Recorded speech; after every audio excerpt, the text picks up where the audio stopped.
Oke, Assalamualaikum dan selamat sejahtera. Di sini untuk video ini saya nak explain sedikit mengenai chapter 5, chapter 5.4 phase diagram. Phase diagram. Jadi basically phase diagram ni dia ada satu graf. Y-axis is pressure dan X-axis dia adalah T, temperature ya. Pressure in ATM at Y-axis dengan X-axis dia adalah temperature normally in degree Celsius. Jadi graf dia kita akan belajar bentuk dia seperti inilah. Dia ada tiga lengkung seperti ini. Alright, dan satu ni lurus lah. Yang dua ni lengkung. Ni lengkung dan satu ni lurus ya. Jadi dia memang graf dia seperti ini dan kita akan belajar dalam silibus kita akan belajar dua jenis graf, iaitu graf untuk phase diagram for carbon dioxide and another one is phase diagram graph for water ya. Jadi secara ringkasnya chapter 5.4 ni dia ada graf seperti ini dengan mana side yang di sebelah sini kita panggil solid area. In the middle we call it liquid area, and here yang di kanan sekali kita panggil kawasan gas area lah. Alright, dan titik ini kita akan belajar juga iaitu dipanggil critical point dengan triple point ya. Alright, so what you supposed to do, we study in chapter 5.4. Okay, pertama kita akan belajar mengenai definition dia lah. Jadi kita akan belajar mengenai what is the definition of fasa, takat tigaan dan takat kritikal lah. Takat genting ya, Melayu dia takat genting, ini takat takat tigaan dan ini fasa ya. Lepas tu kita juga akan belajar the positive slope, maksudnya kita graf kita seperti ini, our phase diagram. Alright, when the slope berada di sebelah condong ke kanan untuk yang tengah-tengah ni kita panggil positive slope, dan when dia condong ke arah kiri we call it negative slope ya. Jadi kita akan belajarlah Y dia positive slope and Y negative slope. Okay, so anomalous case in H2O lah ya. Itu yang negative slope ni ataupun yang positive slope ni salah satu akan menjadi anomalous lah. Okay, jadi kita akan belajar carbon dioxide dengan H2O punya phase diagram. Lepas tu kita akan belajar juga apa yang berlaku kepada suatu phase jika kita ubah suhu dan ataupun tekanan.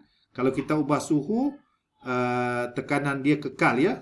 Kalau graf seperti ini, suhu konstan, jadi kita kena buat satu garisan merah ke atas.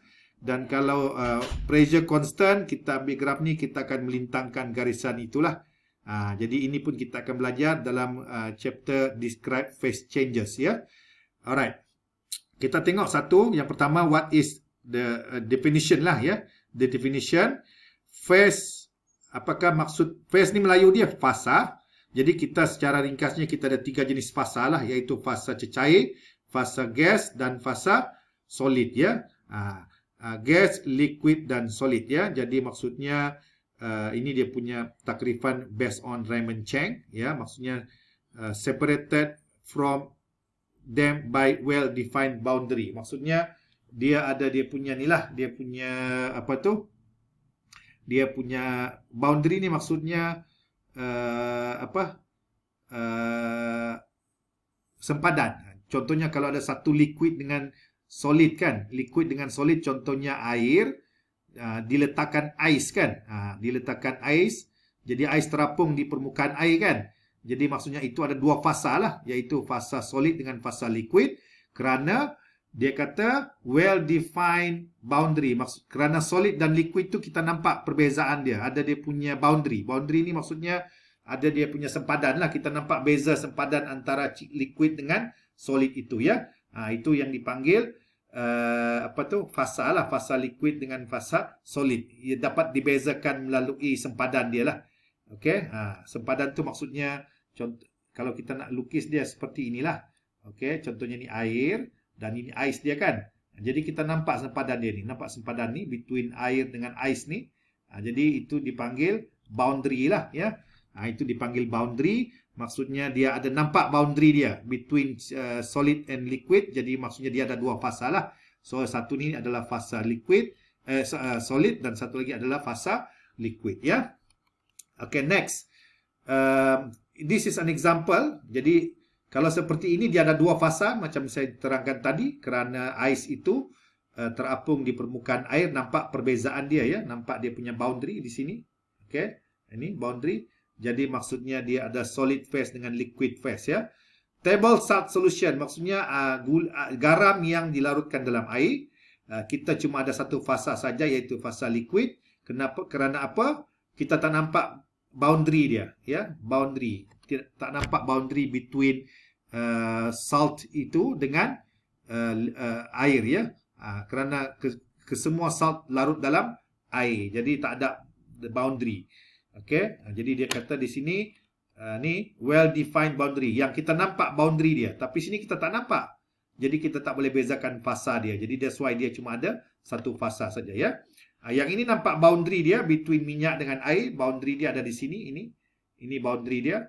Okey, ini boundary between, yang memisahkan antara minyak dengan air. Well known boundary ya. Itu well ataupun well defined boundary.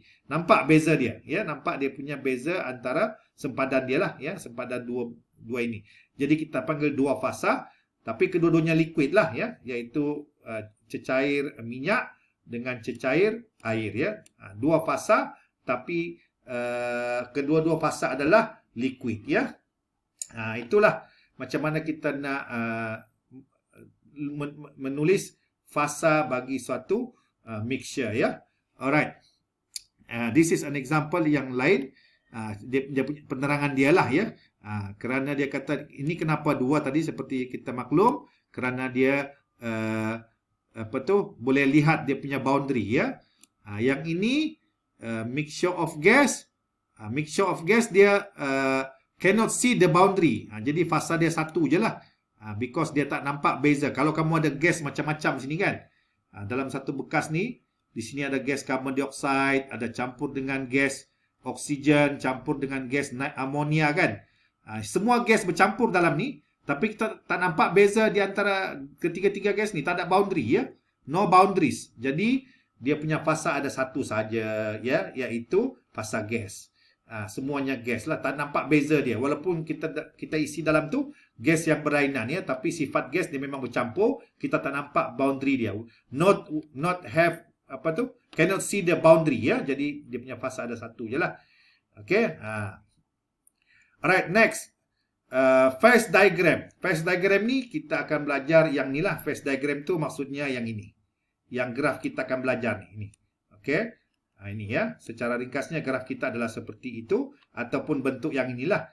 Dia ada satu slope yang seperti ini melengkung, dan satu lagi slope yang melengkung seperti ini, dan yang ini sama ada dia condong ke kiri dipanggil negative slope, ataupun mungkin dia condong ke kanan dipanggil positive slope lah. Okey, negative slope ya. Salah satu antara air dengan carbon dioxide akan mengalami negatif dengan positive slope ya. Okey. So phase diagram dia akan merujuk kepada graf seperti di atas tadilah. Jadi kalau carbon dioxide, dia kata graf dia berbentuk positive slope ya. Jadi kalau carbon dioxide, graf dia seperti ini ya. Okey, maksudnya dia mesti macam ni. Kalau kamu nak lukis graf kan, dia mesti lengkung macam tu, lengkung macam ni. Positive slope means macam tu ya. Ini positif. Ini untuk siapa? Untuk carbon dioxide ya. Ini P dengan T ya. Untuk water, dia kata negative slope. That means dia punya bentuk negatif ke arah sini ya. Dia ada sebab dia lah, nanti kita explain ya. Ini P dengan T. So ini untuk water ya. Untuk water dia negative slope. Untuk carbon dioxide dia positive slope ya. Alright. So graf kamu adalah seperti ini ya. Okay, next. Apakah yang mesti terdapat dalam phase diagram ya? Pertama mesti ada tiga garis seperti ini. Okey, dan di sebelah sini, yang di sebelah kiri sekali ini kamu kena labelkan sebagai solid. Yang in between sini ini kita panggil liquid, dan yang di bawah ini yang warna kuning ini kita panggil gas. Dan juga jangan lupa kita ada pressure untuk paksi Y dengan temperature untuk paksi X, dan temperature ni biasanya adalah degree Celsius, pressure ni adalah ATM lah. Okey. Dan lepas tu line AB. Nampak ini dia kata line AB. Okey, line AB mana dia?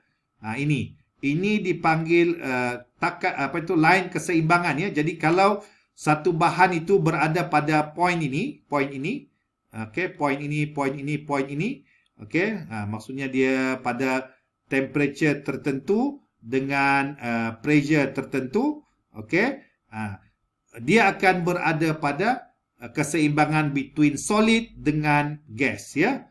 Begitu juga dengan titik ini ya. Kalau satu bahan itu berada pada temperature ini dengan pressure ini, dia akan berada pada keseimbangan. Maksudnya kalau ada 1 kilo bahan, okey, 1 kilo bahan A diletakkan pada suhu ini dengan pressure ini, 500 gram akan berada pada keadaan solid, dengan 500 gram akan berada pada keadaan gas ya. Maksudnya dia keseimbangan ya. Begitu juga dengan line AD ya. Jadi AD yang ini line AD. Jadi maksudnya bahan itu berada pada keseimbangan between solid dengan liquid ya. Jadi kalau ada satu bahan, kita letakkan pada temperature ini, okey, dan juga pada keadaan pressure ini, maksudnya bahan ini kalau ada 1 kilo, 500 gram adalah solid dengan 500 gram adalah liquid ya. 500 gram solid, 500 gram liquid. Sebab dia kata pada titik-titik ini berada semua pada keseimbangan ya.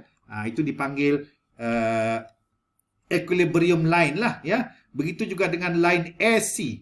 A dengan C ini bahan-bahan yang betul-betul berada pada titik ini, okey, dia akan berada pada keseimbangan between liquid and gas ya. Maksudnya kalau kita letakkan pada suhu ini, okey, temperature ini dengan pressure yang ini, okey, contohnya, jadi dia 500 gram adalah liquid dengan 500 gram adalah gas ya.